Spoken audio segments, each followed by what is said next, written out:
Hello बच्चों, चलिए आज शुरू करते हैं हम क्लास 10th का चैप्टर 12 इलेक्ट्रिसिटी। ठीक है, तो क्लास 10 का चैप्टर इलेक्ट्रिसिटी आज पढ़ेंगे हम। ठीक है, लाइट रिफ्लेक्शन एंड रिफ्रैक्शन तो हम पढ़ चुके हैं, तो आज चैप्टर पढ़ेंगे हम electricity, chapter number 12, class 10, class 10, class 10 का चैप्टर 12 इलेक्ट्रिसिटी।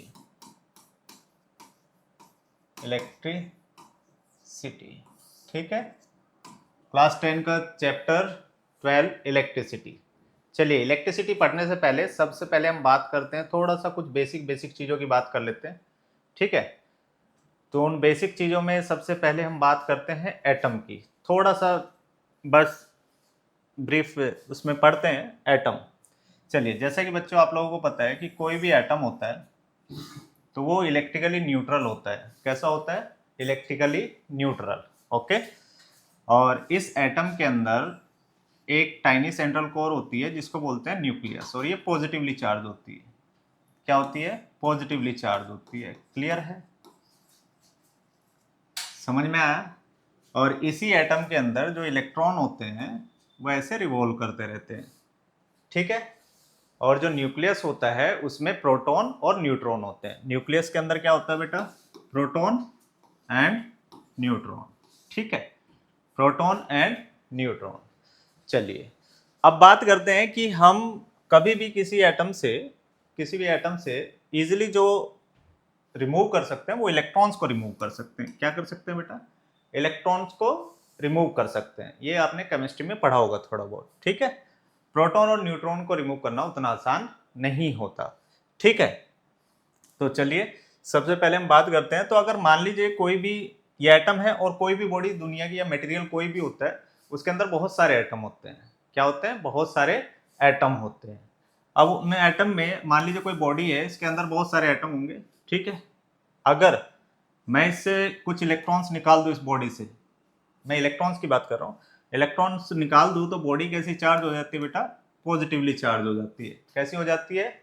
अगर रिमूव ऑफ इलेक्ट्रॉन अगर हम यहां से करते हैं तो बॉडी कैसी हो जाएगी? Positively charge. बॉडी कैसी हो जाएगी? Body gets positively charge. कैसी हो जाएगी? Positively charge. ठीक है, समझ में आया? वहीं पर अगर इसमें कुछ इलेक्ट्रॉन्स ऐड कर देते हैं, इस बॉडी के अंदर कुछ इलेक्ट्रॉन्स ऐड कर देते हैं, अगर ऐड कर देते हैं हम यहाँ पर इलेक्ट्रॉन्स को, तो बॉडी क्या हो जाती है? Negatively charge. कैसी हो जाती है? नेगेटिवली चार्ज हो जाती है बॉडी। ठीक है, तो मतलब यहाँ पे एक्चुअल में जो बॉडी में चार्ज आ रहा है वो एक्चुअल में आ रहा है इलेक्ट्रॉन के रिमूव होने से या इलेक्ट्रॉन्स के ऐड होने से। तो एक्चुअल में जो चार्ज हो रही है बॉडी, वो इलेक्ट्रॉन्स की वजह से हो रही है। तो इसीलिए किसी भी बॉडी पे जो चार्ज होता है वो इलेक्ट्रॉन्स के ट्रांसफर की वजह से होता है। किसकी वजह से? इलेक्ट्रॉन के ट्रांसफर की वजह से। बॉडी से इलेक्ट्रॉन या तो रिमूव हो रहे हैं या उस बॉडी में ऐड हो रहे हैं इलेक्ट्रॉन्स। ठीक है, अगर मैं एटम की बात करूं, एटम तो इलेक्ट्रिकली न्यूट्रल होता है। कैसा होता है? Electrically neutral. कैसा होता है? Electrically neutral. इलेक्ट्रिकली न्यूट्रल होता है मतलब नंबर ऑफ प्रोटॉन किसी भी एटम के अंदर बराबर होते हैं किसके? नंबर ऑफ इलेक्ट्रॉन के। ठीक है, समझ में आया? नंबर ऑफ इलेक्ट्रॉन के। क्लियर है? नंबर ऑफ प्रोटॉन और नंबर ऑफ इलेक्ट्रॉन किसी भी एटम में क्या होते हैं? बराबर होते हैं। अगर उसी एटम में एक्सेस ऑफ इलेक्ट्रॉन हो गए, क्या हो गए, या मतलब किसी बॉडी में, एटम की बात नहीं करते, एटम तो इलेक्ट्रिकली न्यूट्रल होता है। ठीक है, चलिए, तो एक्चुअल जो चार्जिंग किसी भी बॉडी का, अगर कोई बॉडी चार्ज होती है तो उसका एक ही रीजन होता है, ट्रांसफर ऑफ इलेक्ट्रॉन। या तो बॉडी में इलेक्ट्रॉन आ रहे हैं या बॉडी से इलेक्ट्रॉन जा रहे हैं। तो चार्जिंग का या चार्ज होने का बॉडी पर एक ही मेन कारण होता है, वो होता है इलेक्ट्रॉन्स का।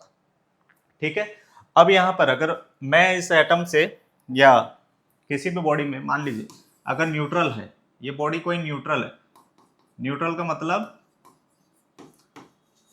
नेट चार्ज क्या है बेटा इस पे? क्यू।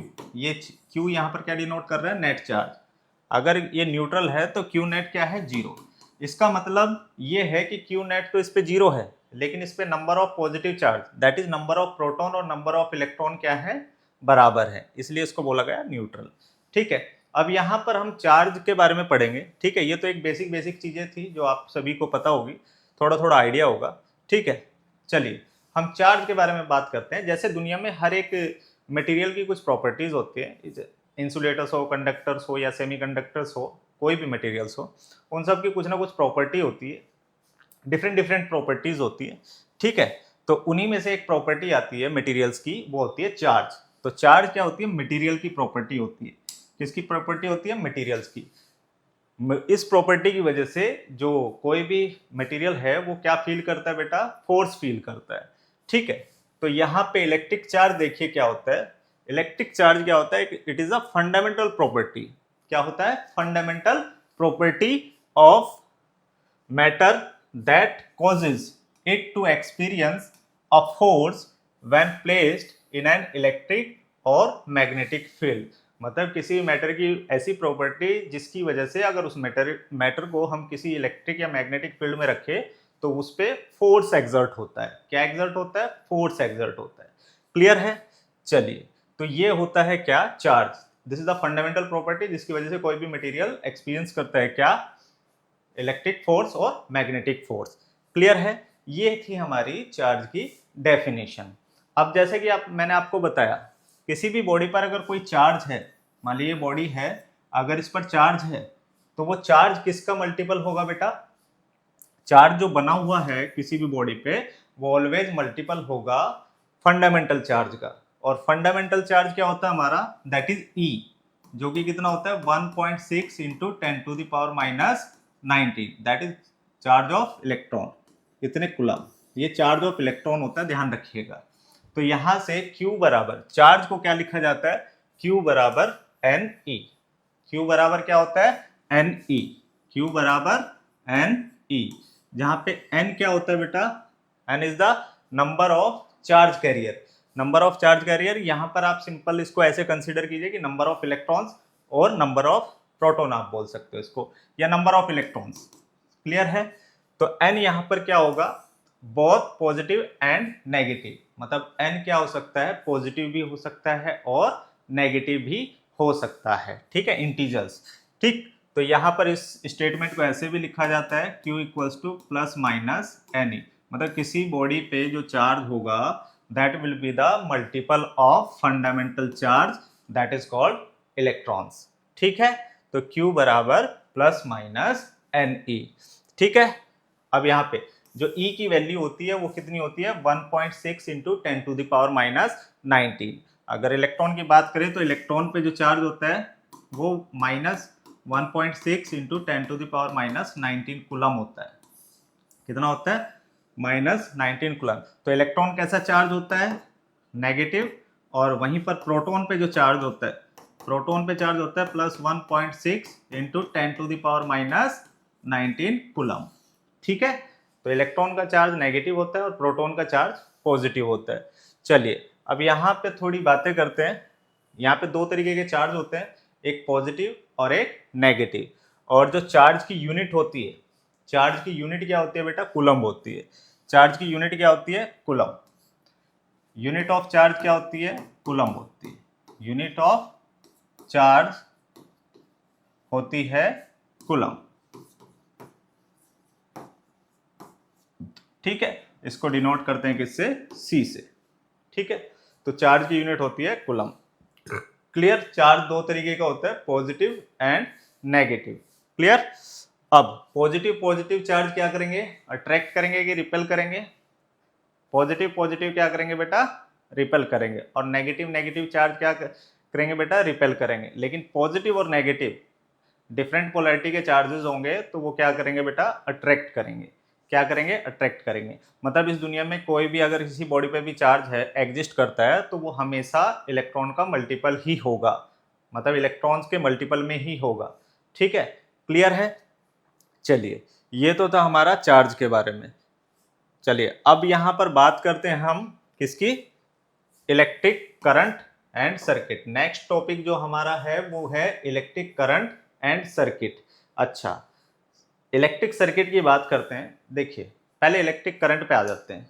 इलेक्ट्रिक करंट का मतलब क्या होता है? फ्लो ऑफ इलेक्ट्रिक चार्ज, ठीक है। Flow of charge per unit time, उसको क्या बोलते हैं? इलेक्ट्रिक करंट बोलते हैं। देखिए ध्यान से, electric current is expressed by the amount of charge flowing through a particular area in unit time. Clear है? चलिए थोड़ा सा देख लेते हैं। यहाँ पे मान लीजिए कोई कंडक्टर है, ठीक है, ये क्या है? ये कोई कंडक्टर है और यहाँ से चार्ज फ्लो हो रहा है। क्या फ्लो हो रहा है? क्यू का जो फ्लो है ये इधर, ठीक है। और ये क्या है? इसका एरिया ऑफ क्रॉस सेक्शन। तो यहाँ से पर्टिकुलर इस डायरेक्शन में फ्लो हो रहा है, तो चार्ज के फ्लो की वजह से और पर यूनिट टाइम, कैसे? पर यूनिट टाइम, तो ये क्या बनाएगा? करंट बनाएगा। क्या बनाएगा? करंट। चार्ज का फ्लो टाइम के साथ क्या कहलाता है? करंट कहलाता है। तो इसको कैसे लिखा जाता है? I equals to Q by T. क्या होता है बेटा? I equals to Q by T. ध्यान रखिएगा, करंट क्या होता है? Charge flow per unit time. क्या होता है? Charge flow per unit time in from particular area. Clear है? अब जो करंट की यूनिट होती है, वो करंट की यूनिट क्या होती है बेटा? यूनिट ऑफ करंट होती है, अगर मैं यहाँ से देखूँ SI unit, SI unit of current अगर बात की जाए तो एसआई यूनिट ऑफ करंट होगी एम्पियर, ठीक है। क्या होगी? एम्पियर। क्लियर? और इसका सिंबल होगा ए। क्लियर? तो करंट की जो एसआई यूनिट होती है वो होती है एम्पियर। अब सुनिए, थोड़ा सा इस पे थोड़ा चर्चा कर लेते हैं। पहले जब इलेक्ट्रिसिटी डिस्कवर्ड नहीं हुई थी, तो जो हम करंट का फ्लो मानते थे, जैसे मान लीजिए कोई कंडक्टर है और इसको एक बैटरी से जोड़ दिया जाए। किससे? बैटरी से। तो बैटरी से जोड़ दिया जाए तो करंट का फ्लो कैसे लिया जाता था? Positive to negative. That is a conventional method, मतलब कन्वेंशनल करंट और इलेक्ट्रॉन का जो फ्लो होता है, ये तो किसका? ये कन्वेंशनल करंट का फ्लो है। और जो इलेक्ट्रिक करंट, जो इलेक्ट्रॉन के जो मूवमेंट है, वो इस करंट के अपोजिट होता था। जब तक कि इलेक्ट्रॉन डिस्कवर नहीं हुआ था, तो इलेक्ट्रिसिटी को हम क्या मानते थे? इलेक्ट्रिसिटी को मानते थे पॉजिटिव चार्ज का फ्लो। किसका? पॉजिटिव चार्ज का फ्लो, ठीक है। तो इसको नाम दिया गया क्या? Conventional current. तो कन्वेंशनल करंट कैसे फ्लो करता है बेटा? Positive to negative, and electron flow करते हैं negative to positive, negative terminal to positive terminal.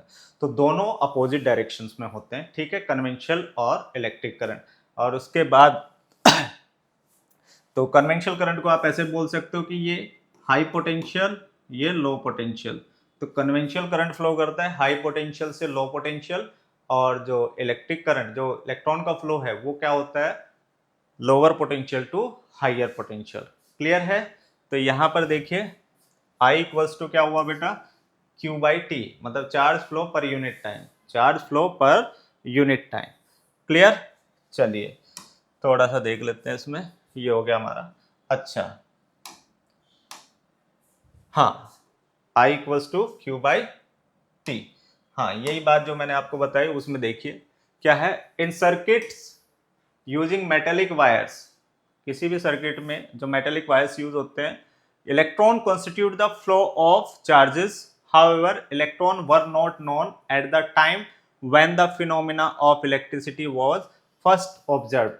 जब शुरुआत में इलेक्ट्रिसिटी को ऑब्जर्व किया गया, तब उस टाइम जो है इलेक्ट्रॉन्स की डिस्कवरी नहीं हुई थी, इलेक्ट्रॉन के बारे में कोई आइडिया नहीं था। इसलिए पॉजिटिव चार्ज का जो फ्लो था उसी को क्या मानते थे? इलेक्ट्रिक, मतलब करंट मानते थे। So electric current was considered to be the flow of positive charge, इसको ध्यान रखिएगा। And the direction of flow of positive charge was taken to be direction of electric current. और पॉजिटिव चार्ज के flow को ही क्या मानते थे? डायरेक्शन ऑफ इलेक्ट्रिक करंट माना जाता था। क्लियर है?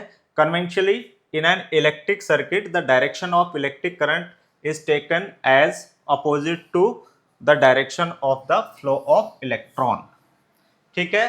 तो कन्वेंशनली हम क्या मानते थे कि इलेक्ट्रॉन का फ्लो, ठीक है, अपोजिट होगा इस फ्लो के, जो पॉजिटिव चार्ज का फ्लो है, ठीक है। क्लियर है? चलिए, तो ये बातें जो बताई वो थोड़ा ध्यान रखिएगा। तो यहां से हमारे पास I बराबर क्या आता है बेटा, Q बाई टी। क्या आता है, Q बाई टी। क्लियर है, I equals to Q by T. मतलब रेट, आप ऐसे बोल सकते हो rate of flow of charge that is electric current, या flow of charge per unit time that is electric current. Clear है। अब the electric current is express by a unit called ampere. अच्छा, current की unit होती है क्या, ampere. और charge की यूनिट क्या होती है बेटा, कूलम। चार्ज की यूनिट क्या होती है, कूलम। चार्ज की यूनिट होती है कूलम। क्लियर है। अच्छा, electron possess a negative charge of 1.6 into 10 to the power -19। तो इलेक्ट्रॉन का जो चार्ज होता है वो नेगेटिव होता है, और प्रोटॉन का चार्ज जो होता है वो पॉजिटिव होता है। क्लियर है। अच्छा, अब यहां पर इसी करंट की एम्पियर यूनिट होती है, लेकिन कुछ स्मॉलर यूनिट्स भी होती है, जैसे मिली एम्पियर। तो जो 1 मिली एम्पियर होता है, 1 मिली एम्पियर जो होता है वो 10 टू द पावर -3 एम्पियर के बराबर होता है। कितने के बराबर होता है बेटा, 1 मिली एम्पियर। हमेशा ध्यान रखिएगा, मिली मतलब ये स्मॉल में होना चाहिए, ठीक है। तो मिली एम्पियर। क्लियर है। दूसरा जो स्मॉलर यूनिट होती है वो क्या होती है बेटा, माइक्रो एम्पियर। क्या होती है, माइक्रो एम्पियर। तो एक माइक्रो का सिंबल ये होता है, माइक्रो एम्पियर इक्वल्स टू कितना होता है बेटा, 10 to the power -6 ampere. Clear है, सभी को समझ में आ गया। अच्छा, थोड़े से जो टॉपिक पढ़ा हमने उस पर कुछ क्वेश्चंस कर लेते हैं। क्लियर है। देखिए, a current of 0.5 ampere is drawn by a filament of electric bulb for 10 minutes. Find the amount of electric charge that flow through the circuit. आपको सबसे पहले गिवन डेटा लिखना है, ठीक है। गिवन डेटा क्या क्या दिया हुआ है कि एक फिलामेंट है, उससे कितना करंट जा रहा है बेटा। सॉल्यूशन देखिए इसका सॉल्यूशन करते हैं, ठीक। इसी क्वेश्चन का, a current of 0.5 ampere is drawn by a filament of electric bulb in 10 minutes. तो I आपको कितना दिया हुआ बेटा, I दिया हुआ है 0.5 एम्पियर, और ये जो करंट है ये कितने टाइम में फ्लो कर रहा है बेटा, टाइम दिया हुआ है आपको 10 मिनट। कितना, 10 मिनट, 10 मिनट्स, जिसको हम लिख सकते हैं दैट इज इक्वल्स टू, इसको लिख सकते हैं, ये कितना आ जाएगा आपका 600 सेकेंड। कितना आ जाएगा, 600 सेकेंड। आपको बताना इलेक्ट्रिक चार्ज दैट फ्लो, मतलब Q आपको फाइंड करना है क्या होता है। तो I दिया हुआ है, T दिया हुआ है, Q नहीं आपको निकालना है। तो I इक्वल्स टू क्या होता है बेटा, Q बाई टी। I क्या होता है, Q बाई टी। तो यहाँ से Q अगर आप फाइंड करोगे तो क्या हो जाएगा, I इंटू टी। और I इंटू टी, I कितना दिया हुआ है 0.5 इंटू 600। कितना है बेटा, 0.5 इंटू 600 दैट इज 300 कूलम। कितना आएगा, 300 कूलम।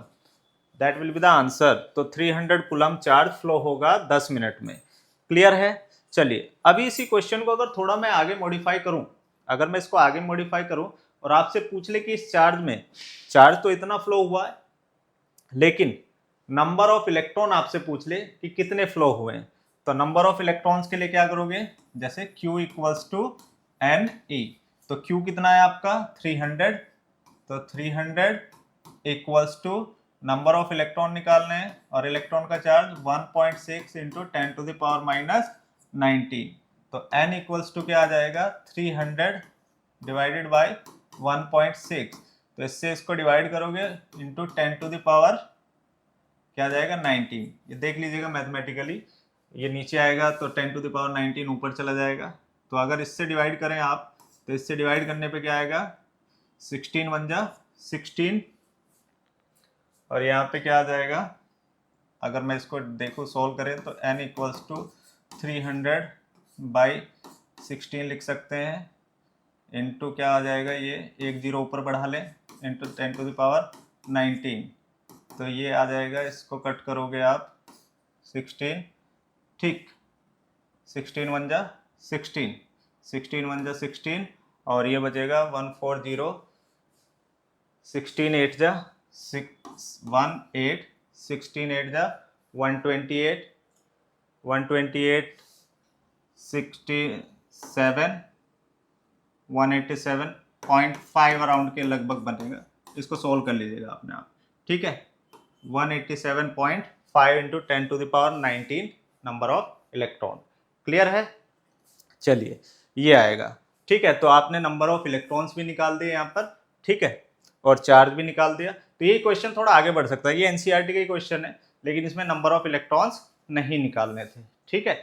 तो ये नंबर ऑफ इलेक्ट्रॉन्स भी अगर आपको पूछे तो आप निकाल सकते हो। चलिए नेक्स्ट क्वेश्चन है, calculate the number of electron constitute in 1 coulomb of charge.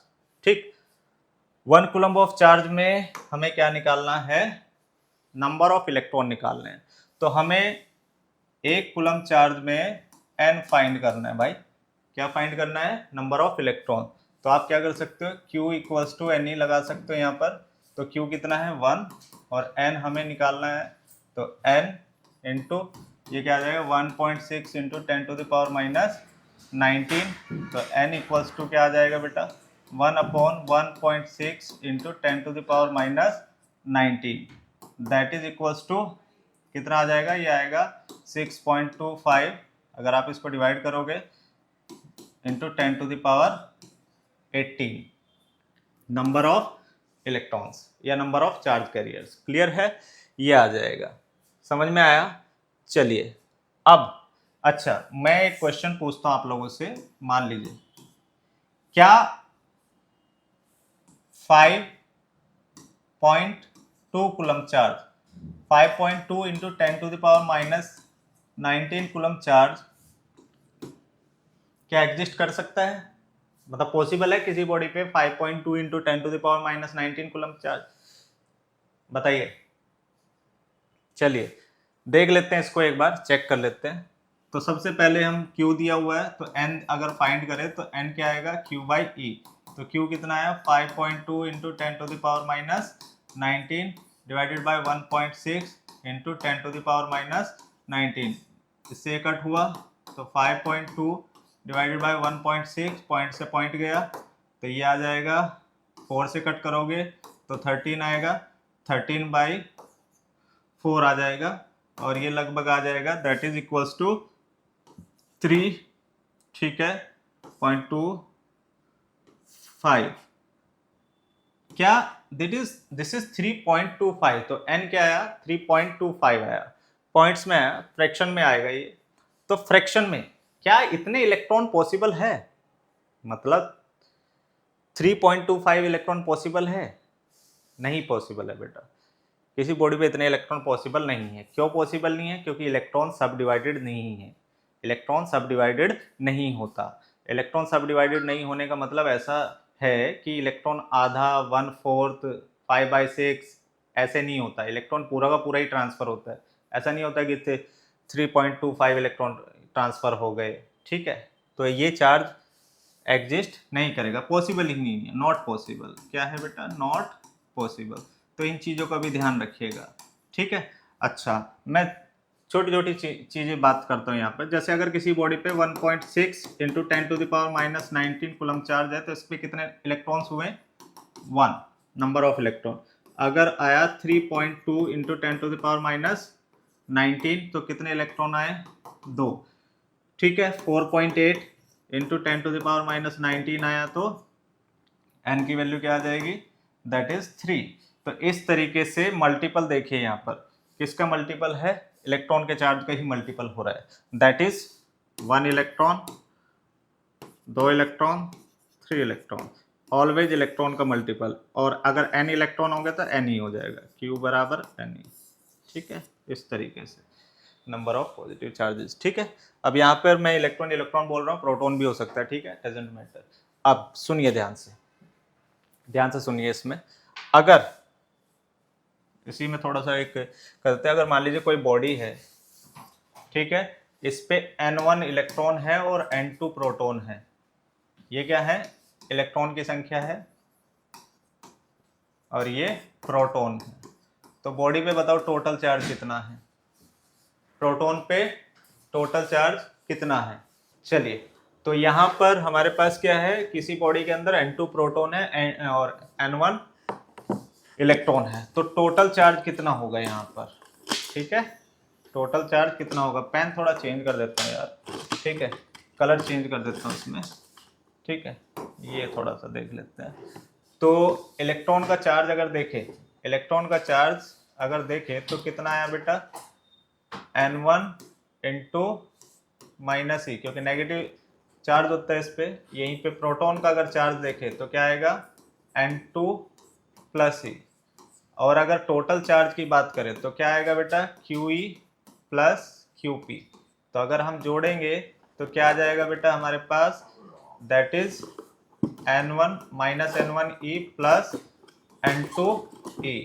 तो Q बराबर क्या आएगा, दैट इज E आप कॉमन ले लीजिए, तो ये आ जाएगा N2 minus N1E।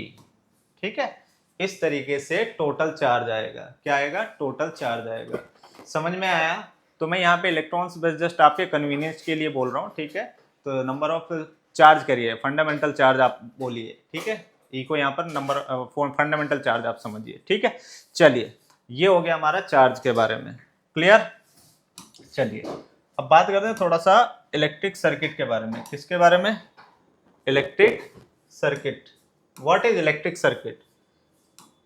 Electric circuit क्या होता है, जैसे इलेक्ट्रिक सर्किट क्या होता है बेटा, a continuous and close path of an electric current is called as electric circuit. मतलब मान लीजिए आपके पास कोई वायर है, ठीक है, आपने वायर को पकड़ रखा, करंट तो लगेगा नहीं। अगर वहीं पे कुछ वायर को अगर आप किसी सर्किट में ज्वाइन कर दो या बैटरी से कनेक्ट करके किसी भी एप्लायंसेस से लगा दो, तो क्या होगा, करंट फ्लो करने लगेगा। मतलब करंट फ्लो तभी करता है जब सर्किट कंप्लीट होता है। तो किसी भी सर्किट की अगर आप डेफिनेशन देखो तो किसी भी करंट के क्लोज पाथ, करंट का क्लोज पाथ, ठीक है, continuous and close path of an electric current, उसी को क्या बोलते हैं बेटा, इलेक्ट्रिक सर्किट। क्या बोलते हैं, इलेक्ट्रिक सर्किट। चलिए, ये हो गया हमारा करंट और चार्ज, ठीक है। चलिए नेक्स्ट हम आते हैं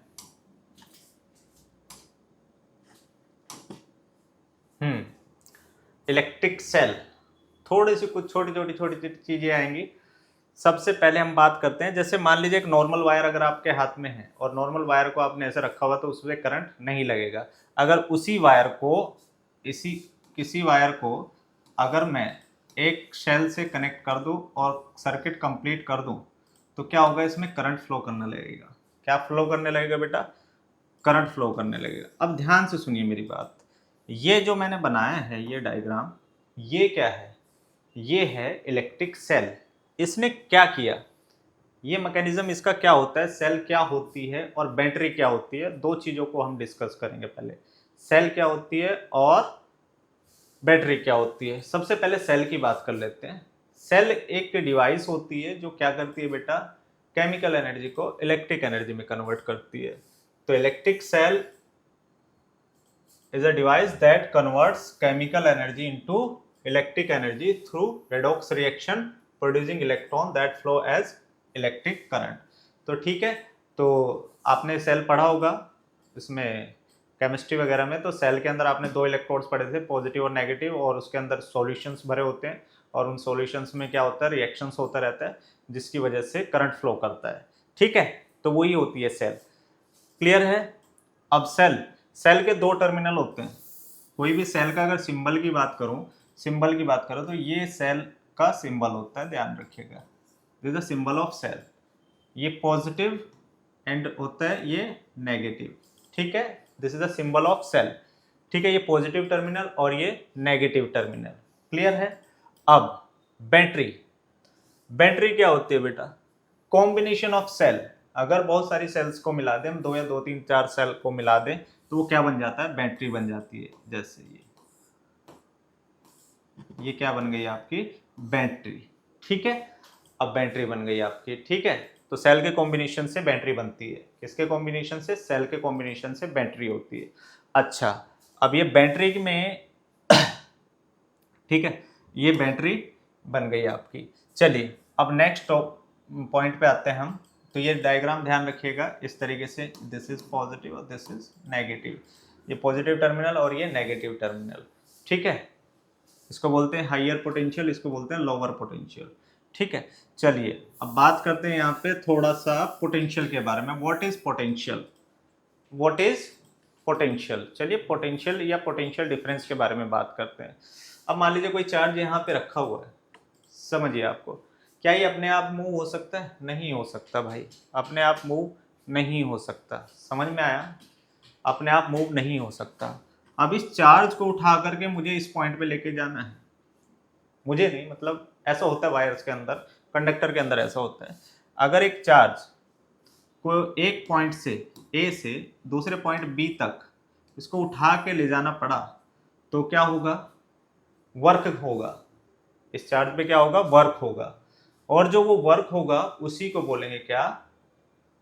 इलेक्ट्रिक पोटेंशियल। आप बोल सकते हो कि यूनिट पॉजिटिव चार्ज को एक पॉइंट से दूसरे पॉइंट तक मूव कराने में किया गया वर्क डन ही क्या कहलाता है? इलेक्ट्रिक पोटेंशियल डिफरेंस कहलाता है। ध्यान से सुनिए, the electric potential difference between two points, दो पॉइंट्स ए और बी, ठीक है, in an electric circuit carrying some current as the work done to move a unit charge का मतलब +1 coulomb from one point to other point called potential difference between two points।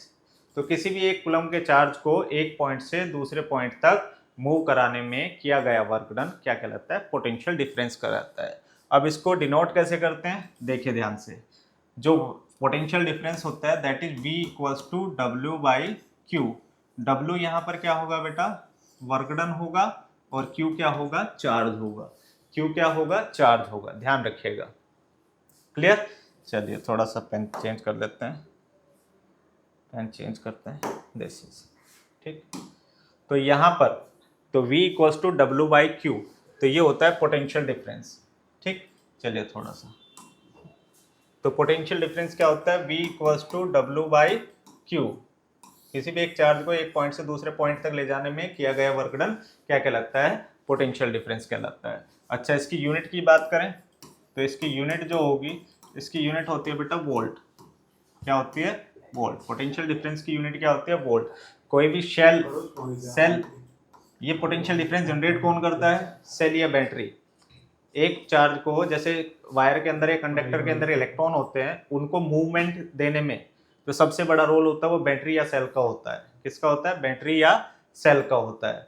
तो cell actual में या battery क्या करती है? जो charge conductor में है उनको फ्लो कराती है। क्या कराती है? फ्लो। मतलब आप ऐसा बोल सकते हो, अगर इस सेल के साथ एक वायर जोड़ दूं मैं, इस तरीके से एक वायर जोड़ दूं, तो इसमें जो इलेक्ट्रॉन्स है वो क्या होने शुरू कर देंगे बेटा? उसमें क्या होना शुरू कर देंगे? इस तरीके से फ्लो होना शुरू कर जाएंगे। वो किस वजह से हुआ बेटा? वो जो हुआ वो इस बैटरी की कलाकारी है। इस बैटरी ने किया है जो भी किया है। इस बैटरी ने क्या किया है? एक पोटेंशियल डिफरेंस जनरेट कर दिया, और उस पोटेंशियल डिफरेंस की वजह से चार्ज का मूवमेंट स्टार्ट हो गया है। क्लियर है? चार्ज का मूवमेंट स्टार्ट हो गया है। क्लियर है? समझ में आया कि नहीं आया? ठीक है। तो चार्ज एक्चुअल में आप ऐसे भी बोल सकते हो कि बैटरी क्या करती है? Battery is a source of energy. Source of energy का मतलब चार्ज को मूव कराने के लिए एनर्जी सप्लाई करती रहती है कंटिन्यूअसली सर्किट में, जिससे कि करंट का फ्लो बन सके। क्या बन सके? करंट का फ्लो बन सके। तो ये सारा मैकेनिज्म बैटरी का होता है। और बैटरी यहाँ पर ये जो पोटेंशियल डिफरेंस डिफाइन हुआ है, ये आप दो पॉइंट्स के बीच डिफाइन हुआ है। क्लियर है? चलिए ध्यान से सुनिए। तो वो पोटेंशियल डिफरेंस जनरेट करने का काम किसका होता है? बैटरी का। और बैटरी क्या मेंटेन रखती है? Potential difference in a circuit. ठीक। चलिए, यूनिट ऑफ पोटेंशियल डिफरेंस होता है वोल्ट, ये। और दूसरी यूनिट क्या हो सकती है बेटा? दूसरी यूनिट क्या हो सकती है? Another unit. ये तो SI यूनिट है, और दूसरी यूनिट क्या हो सकती है? Another unit. अगर अनदर यूनिट की बात की जाए तो क्या हो जाएगी बेटा? That is equals two joule, क्योंकि वर्क की यूनिट क्या होती है? जूल। और यहाँ पर क्या होता है? That is coulomb. कूलम, ठीक है। इसको आप ऐसे लिख सकते हो, दैट इज जूल पर कूलम। तो दूसरी यूनिट क्या हो सकती है? जूल पर कूलम। ठीक है। तो पोटेंशियल डिफरेंस की एक यूनिट होती है वोल्ट, SI यूनिट, और दूसरी यूनिट क्या हो सकती है? जूल पर कूलम। क्लियर है? चलिए ध्यान से, नेक्स्ट। अच्छा, अब यहाँ पर इसको देखिए थोड़ा सा, इसको कर देते हैं। ठीक, यहाँ पे आते हैं हम, unit of potential difference is volt. अच्छा, 1 वोल्ट की डेफिनेशन क्या होगी, व्हाट इज 1 वोल्ट। ठीक है, 1 वोल्ट क्या होगा, 1 वोल्ट का मतलब है, जैसे मान लीजिए अगर मैं ये पॉइंट ए और ये पॉइंट बी, यहाँ पे 1 कूलम का चार्ज लूँ, ठीक है, क्योंकि V इक्वल्स टू क्या होता है बेटा, W/Q, और सबको 1 1 कर दूँ तो 1 वोल्ट क्या आएगा बेटा, 1 वोल्ट क्या आएगा, that is equals to 1 joule by 1 coulomb. क्या आएगा, 1 जूल बाई 1 कूलम। तो 1 वोल्ट क्या होता है, 1 volt is the work done to move. तो 1 वोल्ट क्या होगा, work done to move 1 coulomb of charge. 1 volt is the work done to move 1 coulomb of charge from one point to another point. Clear है। तो 1 volt is the potential difference between 2 points in a current carrying conductor when 1 joule of work is done to move a charge of 1 coulomb from one point to another. तो 1 volt क्या हो जाएगा, that is equals to 1 joule by 1 coulomb. Clear है। चलिए, ये था 1 volt की definition. चलिए, अभी यहाँ तक हमने क्या क्या पढ़ा, चार्ज के बारे में पढ़ा, चार्ज Q बराबर NE, और I पढ़ा Q/T। ठीक है, चार्ज के फ्लो को ही करंट बोलते हैं। ठीक है, अब उसके बाद हमने पढ़ा पोटेंशियल डिफरेंस, किसी भी एक यूनिट पॉजिटिव चार्ज को एक पॉइंट से दूसरे पॉइंट तक ले जाने में किया गया वर्क डन ही क्या कहलाता है, पोटेंशियल डिफरेंस कहलाता है। ठीक है, या पोटेंशियल कहलाता है। अब समझिए नेक्स्ट, अब यहाँ पे हमने पढ़ा पोटेंशियल डिफरेंस का फॉर्मूला। तो पोटेंशियल डिफरेंस क्या होता है, V equals to W/Q। V equals to W/Q। Unit क्या होती है बेटा, वोल्ट होती है। 1 वोल्ट क्या होता है, 1 वोल्ट का मतलब ये होता है कि 1 कूलम के चार्ज को एक पॉइंट से दूसरे पॉइंट तक ले जाने में 1 जूल का वर्क डन करना पड़े तो वो 1 वोल्ट कहलाता है।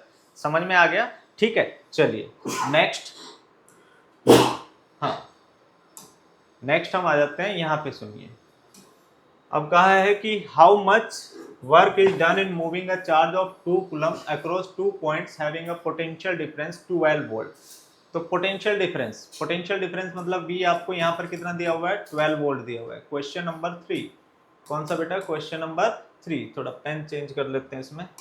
ठीक है, ये ठीक, तो कितना दिया हुआ है, V दिया हुआ है 12 वोल्ट। अच्छा, और चार्ज कितना है बेटा, that is equals to 2 coulomb. तो वर्क डन क्या आएगा, हमें पता है V इक्वल्स टू क्या होता है बेटा, W/Q होता है। क्या होता है, W/Q। और W हमें फाइंड करना है, तो W इक्वल्स टू क्या आ जाएगा, QV। तो किस W equals to QV, Q कितना है हमारे पास, 2 कूलम, और कितने वोल्ट है, 12 वोल्ट। तो ये आ जाएगा 24 जूल। 24 जूल वर्क करना पड़ेगा। कितना वर्क करना पड़ेगा बेटा, 24 जूल वर्क करना पड़ेगा। चलिए नेक्स्ट क्वेश्चन, अगर मैं नेक्स्ट क्वेश्चन की बात करूं, ठीक, पेन थोड़ा सा इसमें भी चेंज कर लेते हैं, पेन क्या है, ये वाला। ठीक, चलिए, हाँ नेक्स्ट क्वेश्चन है, how much energy is given to each coulomb of charge passing through 6 volt battery. तो यहाँ पे भी वही होगा, हमारे पास हमें एनर्जी फाइंड करनी है। तो मैंने बोला था कि क्या होता है, battery the source of energy. ठीक है, सप्लाई करती है जो। तो यहाँ पे हमें क्या दे रखा है, वोल्टेज दे रखा है, वोल्टेज कितना है, 6 वोल्ट। ठीक है, और चार्ज दे रखा है कितना, 1 कूलम। तो Q इक्वल्स टू 1 कूलम है। उसने कहा है कि how much energy is given to each coulomb, मतलब इस 1 कूलम के चार्ज को कितनी एनर्जी दें, मतलब इससे कितना वर्क कराएं। ठीक है, charge passing through 6 volt battery, अगर 6 वोल्ट की बैटरी लगी हुई है और 1 कूलम के चार्ज पर कितना वर्क करेगी, तो वर्क ही निकालना है अल्टीमेटली हमें। तो यहाँ पर क्या आ जाएगा, V इक्वल्स टू W/Q। तो W इक्वल्स टू यहाँ पे क्या आ जाएगा बेटा, QV। तो Q कितना आया बेटा, Q दिया हुआ है 1 और ये आया 6, तो कितना आ जाएगा, 6 जूल।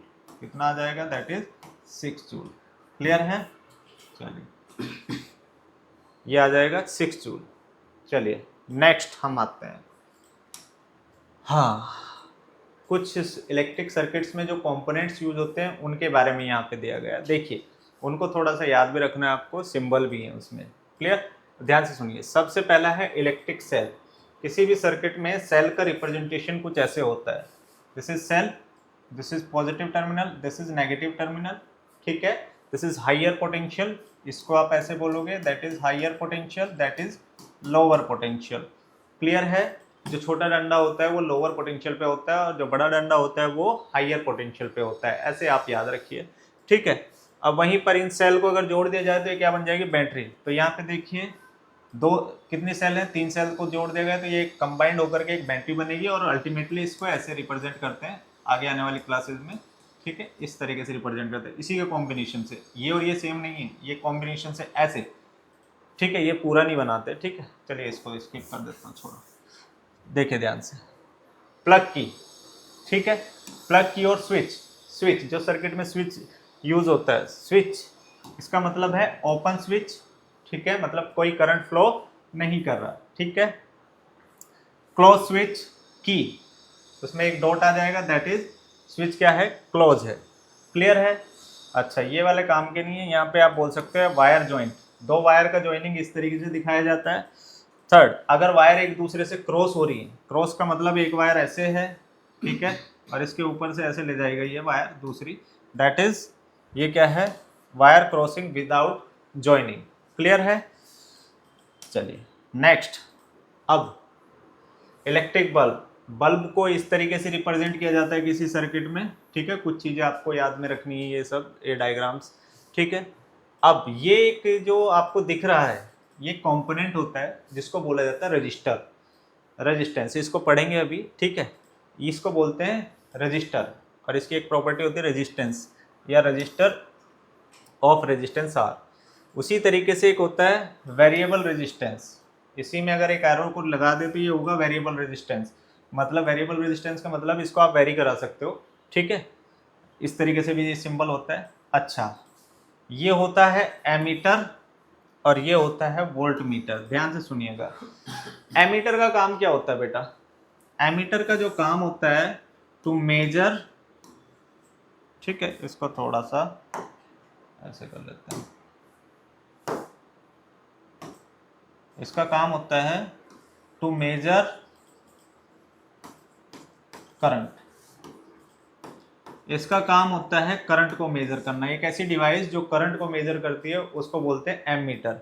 अच्छा, एमीटर की एक बात ध्यान रखिएगा, ठीक है, एमीटर का रेजिस्टेंस लो होता है बेटा, एमीटर का जो रेजिस्टेंस होता है वो लो होता है। दूसरा, ये जो सिंबल दिखाया है ये होता है वोल्ट मीटर। क्या होता है? Volt meter. क्या होता है? Volt meter. और ये क्या मेजर करता है बेटा? Potential difference.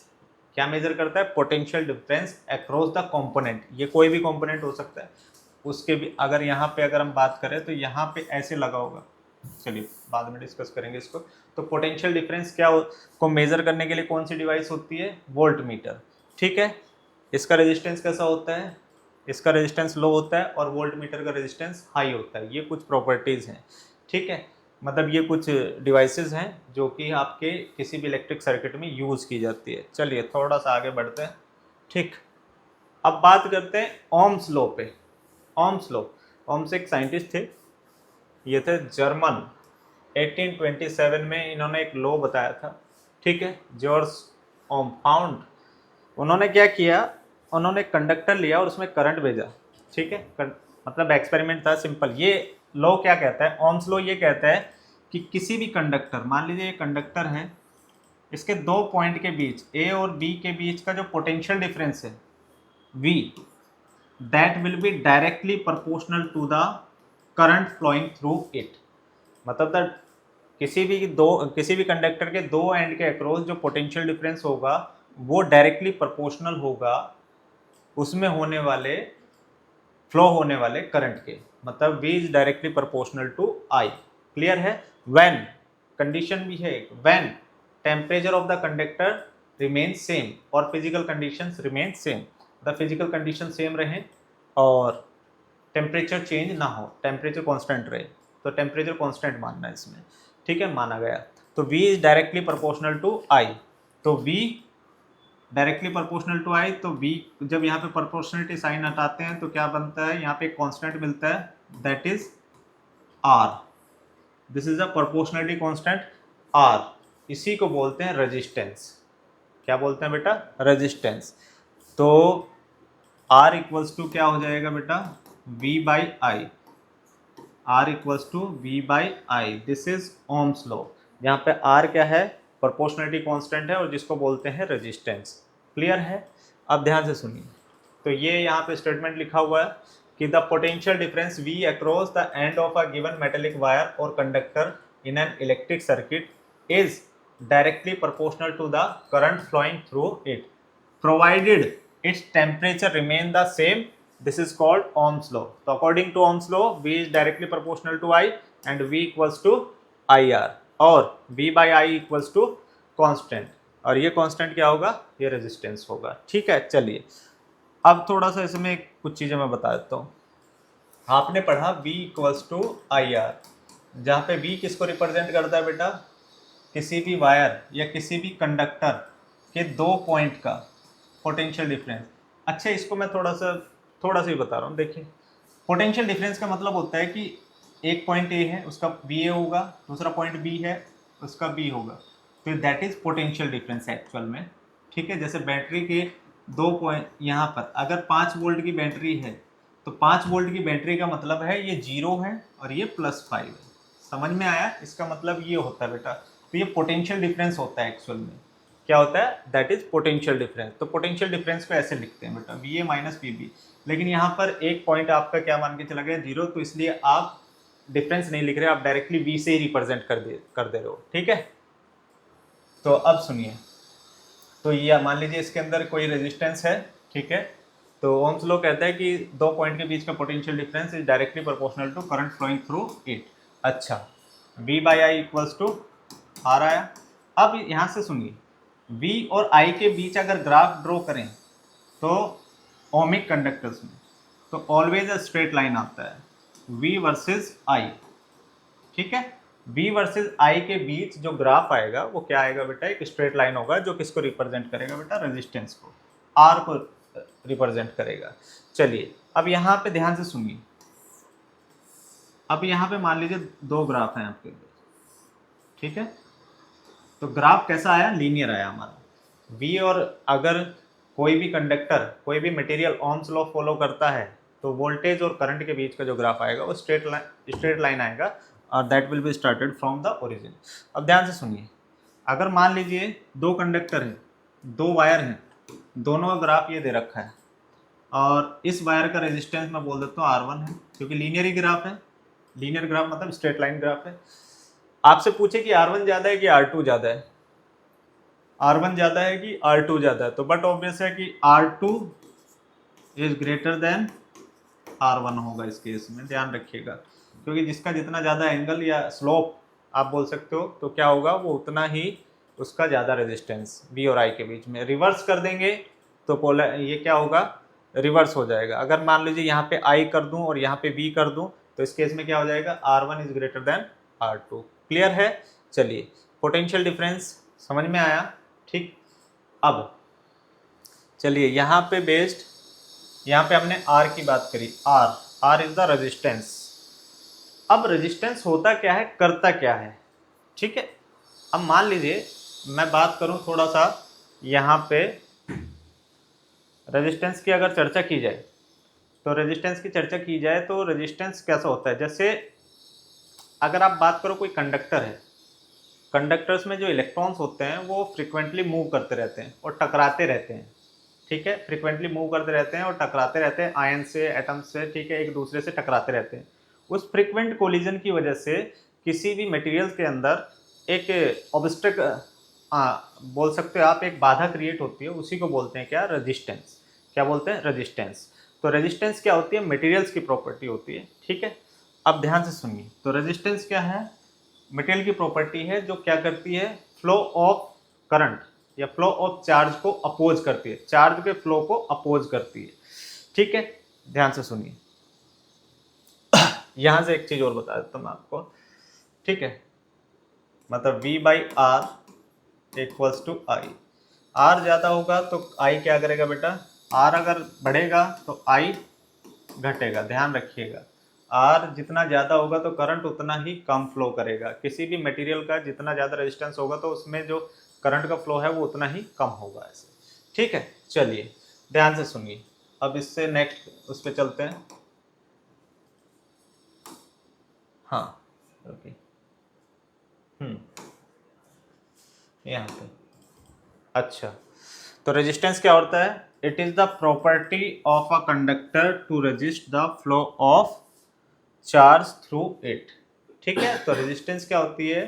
प्रॉपर्टी होती है कंडक्टर्स की या मटेरियल्स की, जो क्या करती है बेटा? चार्ज के फ्लो को अपोज करती है। किसके फ्लो को? चार्ज के फ्लो को अपोज करती है। क्लियर है?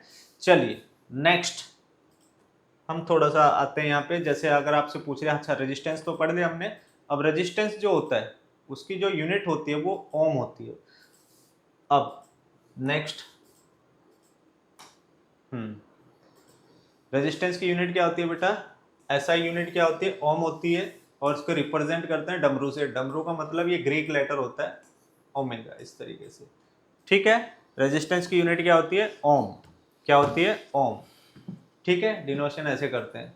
अब सबसे पहले एक ओम की डेफिनेशन बताइए, कैसे डिफाइन करोगे? 1 ओम।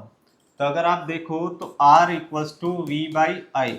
कभी भी 1 ओम, 1 एम्पियर, 1 वोल्ट, इन सब की डेफिनेशन आए तो उसके साथ जो भी फॉर्मूला लिखा है उसमें सब कहीं पे सब जगह 1 1 कर दो। क्या कर दो?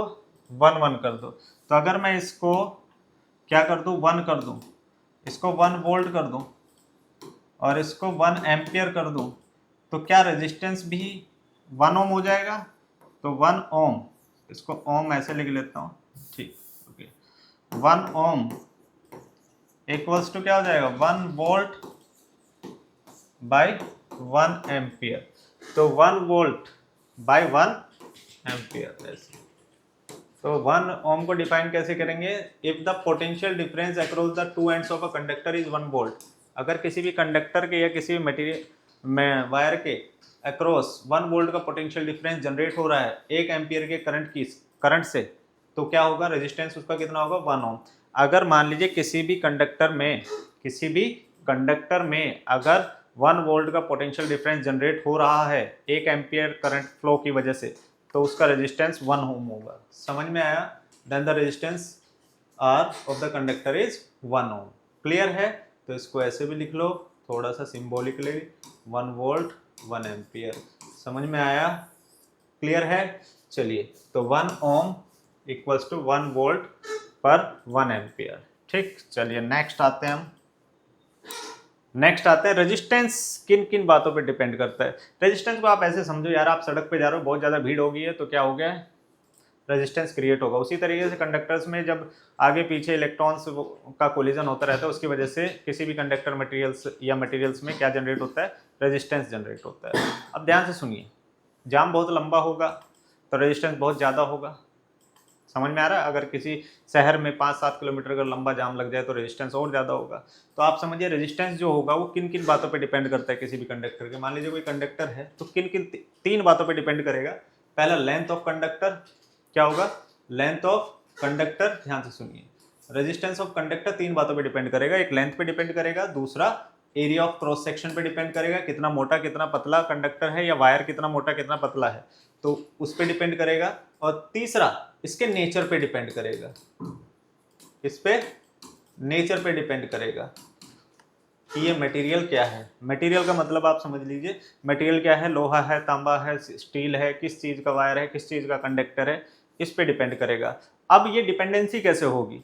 देखिए, resistance is directly proportional to length. Resistance जो होता है वो डिपेंड करता है डायरेक्टली प्रोपोर्शनल किस पे करता है? लेंथ पे। और इनवर्सली प्रोपोर्शनल किस पे करेगा? एरिया ऑफ क्रॉस सेक्शन पे। और जब हम इनको कंबाइन करेंगे तो यहाँ पे एक प्रोपोर्शनलिटी कांस्टेंट आएगा, उसको बोलते हैं रो। रो एल बाई ए। ये क्या होगा? This is the formula of resistance. जहाँ पे रो क्या होता है बेटा? रो, इसको ऐसे बोलते हैं, बोलने का तरीका देखो, RHO, रो। ठीक है, रो होता है, इसको बोलते हैं रेजिस्टिविटी। क्या बोलते हैं बेटा? रेजिस्टिविटी। अब तो रेजिस्टेंस क्या होता है? रो एल बाई ए। अब ध्यान से सुनिए, कुछ कुछ चीजें बताते हैं। जितना लंबा कंडक्टर उतना ज्यादा रेजिस्टेंस। और मोटा और पतला वायर, दो, एक मोटा वायर है एक पतला वायर है, एक मोटा वायर है एक पतला वायर है, तो बताइए ज्यादा रेजिस्टेंस किसका होगा? मोटे वायर का कि पतले वायर का? पतले वायर का, क्योंकि उसमें क्या होगा बेटा? उसमें क्या होगा? उसका एरिया ऑफ क्रॉस सेक्शन मोटा और पतले वायर की बात करें, एक पतला वायर और एक मोटे वायर, तो पतले वायर का एरिया ऑफ क्रॉस सेक्शन कम है तो उसका रेजिस्टेंस ज्यादा होगा, मोटे वायर का एरिया ऑफ क्रॉस सेक्शन ज्यादा है तो उसका रेजिस्टेंस कम होगा। अगर रेजिस्टेंस कम हुआ तो करंट ज्यादा फ्लो करेगा कि कम? अगर रेजिस्टेंस कम हुआ तो करंट जो है वो ज्यादा फ्लो करेगा। इसीलिए जहां पर ज्यादा करंट की जरूरत होती है वहां पर मोटे वायर यूज किए जाते हैं, पतले वायर यूज नहीं किए जाते। ठीक है, that's why we use thick wire as compare to the thin wire. Clear है? For the transmission of electric current, क्योंकि थिक वायर का जो रेजिस्टेंस होता है वो क्या होता है बेटा, लो होता है, जिसकी वजह से करंट का फ्लो अच्छा होता है उसमें। समझ में आया कि नहीं आया? चलिए ठीक है।